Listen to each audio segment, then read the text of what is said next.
1600-ലധികം സർവകലാശാലകളും 1,00,000+ കോഴ്സുകളും UG, PG, diploma, MS വരെ ലോകമെമ്പാടുമുള്ള സാധ്യതകൾ. കൗൺസിലിംഗ് മുതൽ വിസ വരെ, ഫോറക്സ്, ലോൺ, ട്രാവൽ, അക്കോമഡേഷൻ എല്ലാം ഒറ്റ ടച്ച്. വിദേശ പഠനം ആഗ്രഹിക്കുന്നവർ ഉടൻ വിളിക്കൂ 9001 56 8008000120.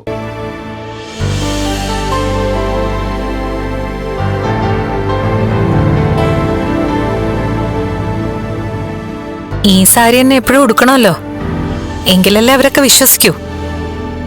അതെ അതെ, പ്രേതങ്ങൾക്ക് സാരി മാറാൻ പറ്റില്ലല്ലോ. കണ്ണ അനന്തുവാടാ തുറക്ക്.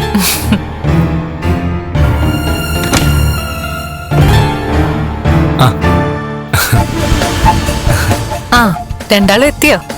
വാ.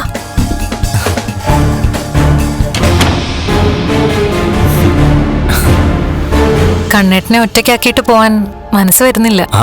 ആരാ പറഞ്ഞത് കണ്ണനോട് ഒറ്റയ്ക്കാണെന്ന്? നമ്മൾ പോയി കഴിഞ്ഞാ കണ്ണന്റെ അടുത്ത് ആളുണ്ടാവും. ആ ഉറപ്പ് തോമസ് സാർ തന്നെ നമുക്ക് തന്നാണല്ലോ. മുമ്പ് അങ്ങനെ ഒരു അത്യാഹിതം ഉണ്ടായതുകൊണ്ട് ഇനി സാർ ഒരു എക്സ്ട്രാ കെയർ കണ്ണന് കൊടുക്കും.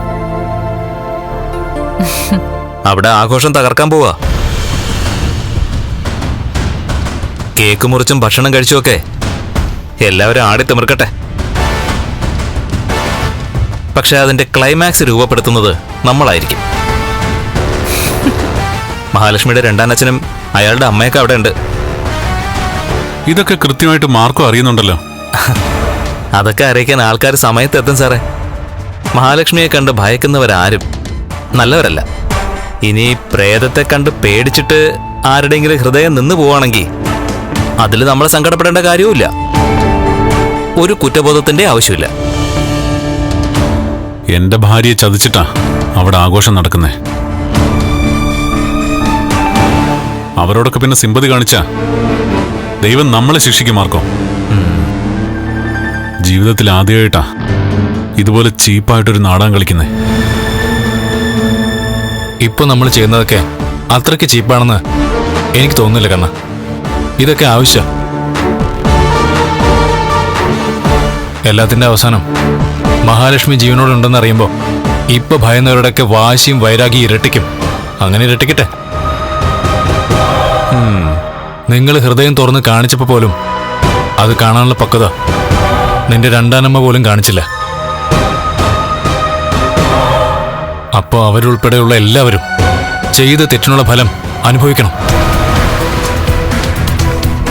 എന്നാ പുറപ്പെടട്ടെ സാറേ. ആ നിക്ക്, പോകാൻ വരട്ടെ. അവിടെ കേക്കുമായിട്ട് ഒരാൾ പോയിട്ടുണ്ട്. അവൻ കേക്ക് വെച്ചിട്ട് വിളിക്കും.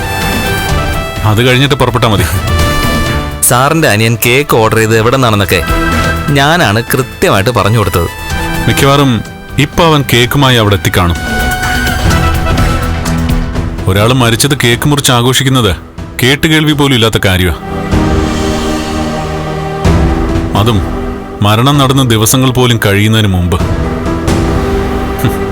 വല്ലാത്ത അവതാരങ്ങൾ തന്നെ.